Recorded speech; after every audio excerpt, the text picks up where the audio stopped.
Le bonheur. Le bonheur, c'est certes l'argent, mais la connaissance, c'est surtout le bonheur. Car une fois tu gagnes de l'argent, tu auras les ressources nécessaires pour amplifier davantage ton bonheur.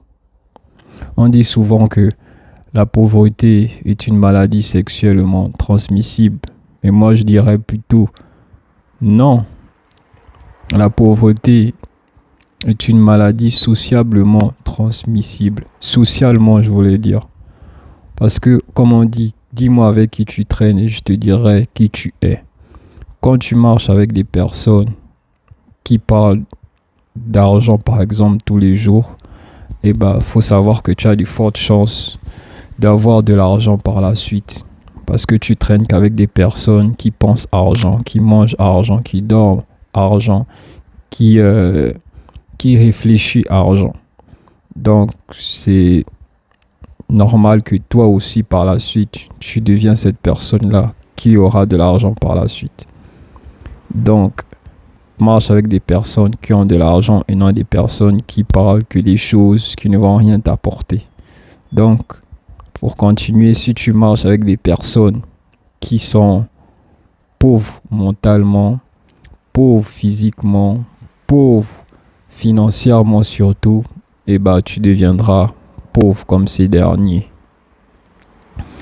Le bonheur, c'est bien, mais peut-on dire qu'on est heureux lorsqu'on n'a pas d'argent? Le bonheur, c'est bien, mais peut-on dire qu'on est heureux lorsqu'on n'a rien dans les poches? Voilà pourquoi il est important d'avoir des ressources naturelles. Et quand je parle de ressources naturelles, je parle de connaissances sur l'épargne, l'investissement, le capital humain et également sur le plan spirituel. Une fois tu auras acquis ces ressources primordiales à ta vie, tu vivras bien évidemment dans le bonheur. Tu sortiras du néant, de l'obscurité, des ténèbres pour vivre dans la lumière. Le savoir, la connaissance, c'est important pour l'homme. C'est vraiment important. Et pour terminer, arrêtez de dire que l'argent ne fait pas le bonheur. Sinon, tu n'allais pas te battre pour gagner de l'argent. Car grâce à l'argent, tu pourras te payer certes tes charges, mais tu pourras également vivre dans un petit bonheur entre guillemets. D'ailleurs, pourquoi parle-t-on de misérable vie lorsqu'on est pauvre? C'est parce que lorsqu'on est pauvre, on vit dans une vie qui n'a aucun sens. Parce qu'on se lève le matin, métro, boulot, dodo, on se bat pour avoir quelque chose et on retourne à la maison. Et par la suite, on pleure parce qu'on n'arrive pas à rejoindre les deux bouts. On a découvert, parfois, on paye des choses qu'on ne devrait pas payer, soit parce qu'on a des maladies, soit parce qu'on a des enfants, etc., etc. Je ferme la parenthèse.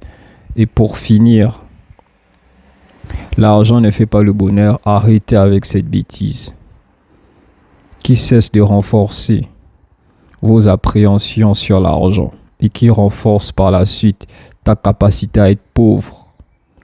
Non, je dirais plutôt ta capacité à développer ta pauvreté. Donc les gars, formons-nous, faites en sorte qu'on devienne des personnes puissantes. Parce que sans cette puissance économique, on sera les derniers. Et devenons des personnes qui éduquent aussi les autres à devenir riches par la suite. Voilà. Sur ce, Ndami, let's get it.